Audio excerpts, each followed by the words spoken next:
do a little comparison of the Raspberry Pi 3B Plus versus the Arduino, say Arduino Uno. So you can have some idea when you should use one, when you should use the other. So the Raspberry Pi processor is faster. It is 1.4 GHz as compared to say 16 megabytes in the Arduino. So that is lot faster. It would sound like, but remember that the Raspberry Pi is running an operating system and that slows things down, right? Because the operating system is a big block of code that has to be executed. Also, there are other things slow things down when you write in the Raspberry Pi, when you are controlling the GPIO pin, usually using Python, which means you got on a Python interpreter and they are also slowing things down. So it is faster but is deceptive. That speed up, it is not as good as you would think. The Raspberry Pi, the new one, is a 64-bit processor versus 8-bit for the Arduino. So that means numbers are much bigger. You get a lot better accuracy with the Raspberry Pi. So if you need accuracy in your numbers, Raspberry Pi is really the way to go, because 8-bit isn't good, because 8-bit isn't generally sufficient for accurate number. If you just doing control, then maybe you do not need accuracy in the number, then Arduino is fine. Raspberry Pi, it really does beat it out in the accuracy area. You can have a bigger address space, although it doesn't use that much address space, but you can have a ton more memory address, say, or whatever type of address you want to have, because you have got 16-bit representation with. Raspberry Pi has more memory, so Arduino has 48K flash, 6K SRAM and 0.25K EEPROM. Raspberry Pi has got 1 giga SRAM and a micro SD. So you can have tons of flash as much as you want and tons of non-volatile memory as much as you can put into a SD card, which is lot more than 32K. So Raspberry Pi seems good in this way. It is good. It is good. Raspberry Pi has low input output voltage levels, so this is something to remember when you are making a system. When you make a system, you going to make sure that the voltage level are compatible across the system. So say you have got a microcontroller and is wired to several different integrated circuits, several sensors, actuators and so on. These things run at a certain voltage level and they should all be the same. So all 5 volt, all 3.3 volt, and generally 3.3 volt is good, reduces power, right? But it can be causing compatibility dependency on your sensor and actuator and other integrated circuits that you are talking to. So you have to have voltage level switching component between things like this one or this one. This one is a 1-channel logical converter, whereas this one is 9-channel logical converter. So say you are using an Arduino, is running at 5 volt but a sensor is 3.3 volt. You might have to switch the voltage level somehow and vice versa. If you have got a 5 voltage sensor connected to a Raspberry Pi, you have to switch the voltage level, and there is hardware you can use to do that. So just be aware of that. Now, one of the things I do like to mention here is something that I have noticed is sensitive to power.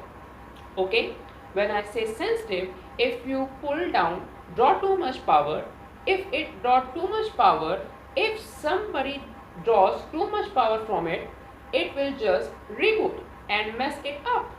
Okay, reboot will sometimes mess up the flash, mess up the SRAM. I have had that happen several times. So what I mean is, I have had many times when I take a Raspberry Pi and I power from USB. Maybe it is not getting that much depending on the USB jack. You can only get a certain amount of current from some jack, right? So then, if I plug into, I will just run the plain Raspberry Pi fine.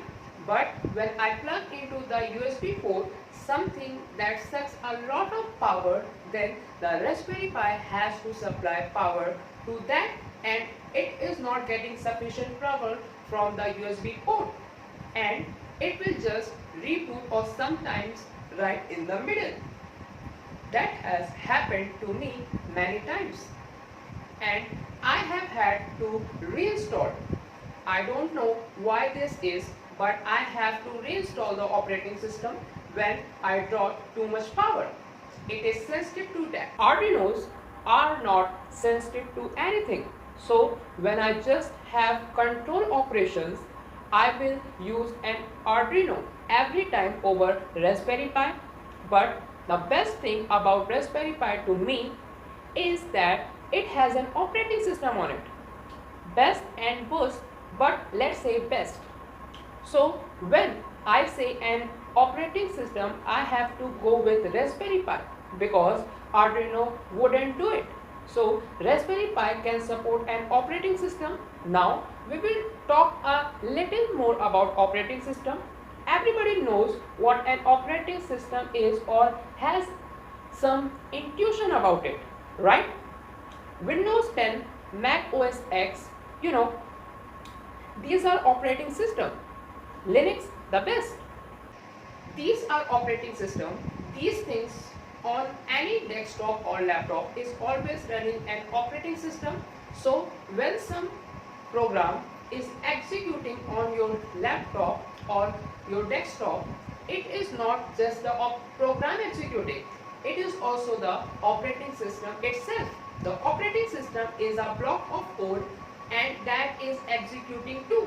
Now this is bad because it slows things down. You are not just executing your simple code. You want a little simple hello world code, right? But it is also got to run the operating system and its libraries and all the junk slow it down. But it is good because the operating system handles a lot of things that you don't want to handle as a programmer. Okay? It gives you these libraries and a system call. These are library function. Make that do things that simplifies your life. So you don't have to worry about all these details. So if you look at these two, I have these two little flowchart. The left side is the Arduino, the right side is the Raspberry Pi or something with an operating system. The left side, there is an application that you wrote in say C. You compile it and that compiled code runs directly into the microcontroller and there is nothing else. It is your compiled code running right on the microcontroller, the end. With an operating system, there is your application. You have to compile code from that, but it doesn't just run. It called library function. We call system call will eventually act as the microcontroller feature. All that stuff in the middle is all basically operating system. Now, this is very simplified version of an operating system. This is the idea. The operating system code. It enables a lot of things. For instance, say you want to print something on the HDMI monitor. Okay, the operating system will provide you with library functions to deal with that and drivers. And it is very easy. Type print and it will just appear on the HDMI monitor. In Arduino, you can't just do that. How do you connect to an HDMI monitor? Maybe there is a shell for it or some extra hardware you can buy, something like that, but it is more complicated thing. With an operating system, you just do it because it is all built in. So operating systems are very useful for complicated tasks. For instance, I do some visual stuff, some computer visual stuff, and that stuff I always use Raspberry Pi for, or something with operating system, because I don't want to do the visual from sketch and write visual algorithm in C directly. I would rather use the libraries that are built into the operating system, the OpenCV library or something like that.